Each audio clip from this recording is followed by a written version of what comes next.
주안의 만나 6월 12일 금요일 묵상을 함께 나누도록 하겠습니다. 오늘 말씀은 고린도전서 7장 25절에서 40절까지의 말씀으로요.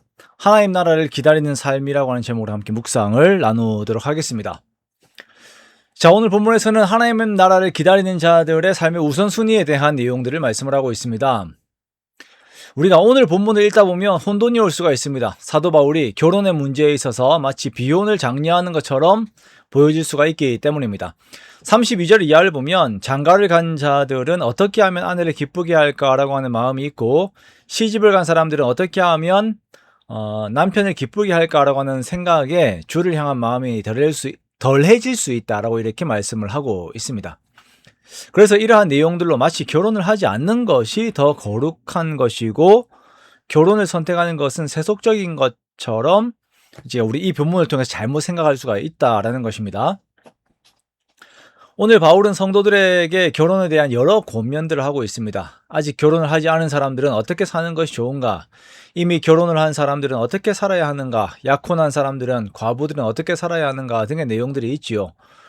우리가 이 내용들을 보자면 의아한 부분들이 있습니다. 26절의 내용을 보면 아직 결혼을 하지 않은 처녀들은 그냥 지내는 것이 좋다라고 말을 합니다.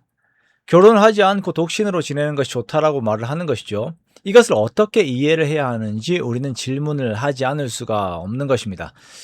자, 그 권면의 내용들 앞에는 임박한 환난 앞에서라고 하는 전제가 있다라는 것을 우리가 보아야 합니다. 당시 고린도 교회뿐 아니라 그리스도인들이 가지고 있는 임박한 환난에 대해서 바울이 먼저 이야기를 하고 있습니다.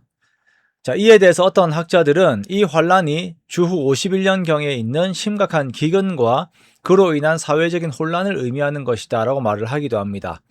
또 다른 학자들은 예수님께서 이 땅에 오신 이후는 이제 세상의 끝을 향하여서 나아가는 종말의 시대를 살고 있기 때문에 이 세상의 가치들보다 장차 다가올 하나님 나라의 가치에 더욱 마음을 두어야 함에 대한 강조 안에서 이러한 권면이 주어졌다라고 말을 하기도 합니다.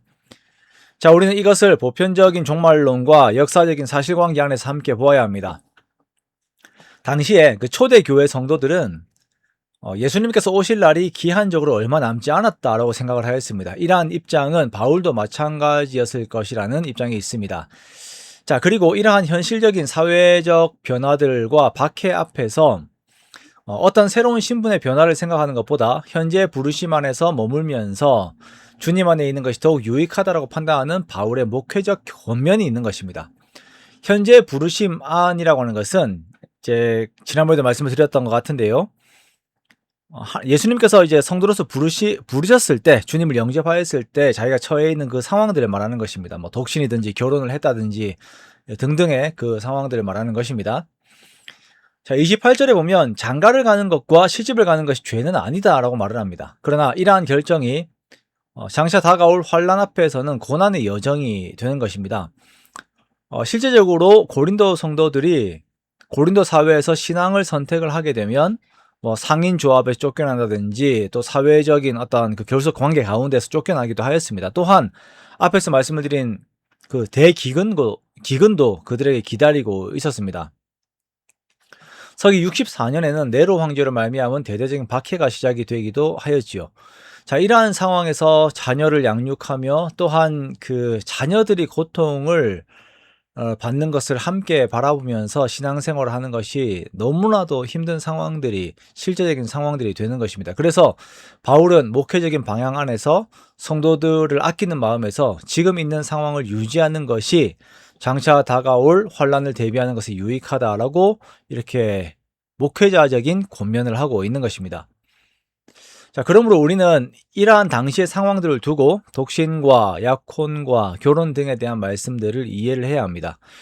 생육하고 번성하는 것은 하나님께서 모든 사람들에게 주신 일반 소명입니다만, 또한 이것이 현실적인 상황들 안에서 독신으로, 또한 현상 유지 등으로 조언이 되는 것입니다.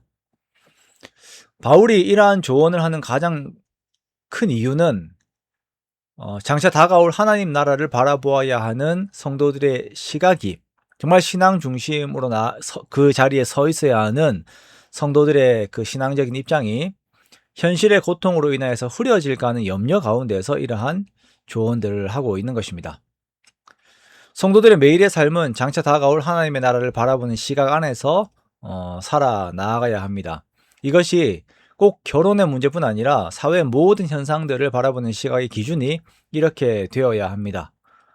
먹든지 마시든지 주를 위하여 하라라고 하는 바울의 권면처럼 우리가 오늘날 나의 직업, 또 비전 혹은 모든 결정들이 주님의 나라를 위함으로 결정이 되어야 합니다. 그러므로 오늘 우리가 또 하루를 살아가는데요. 오늘을 살아가는 나의 삶이 참으로 장차 다가올 하나님의 나라, 우리에게 임한 하나님의 나라, 그리고 완성될 그 하나님의 나라를 기다리는 삶의 성격이 되도록 더욱 기도하며 주님과 동행하는 저와 여러분이 되시기를 주님의 이름으로 축원합니다.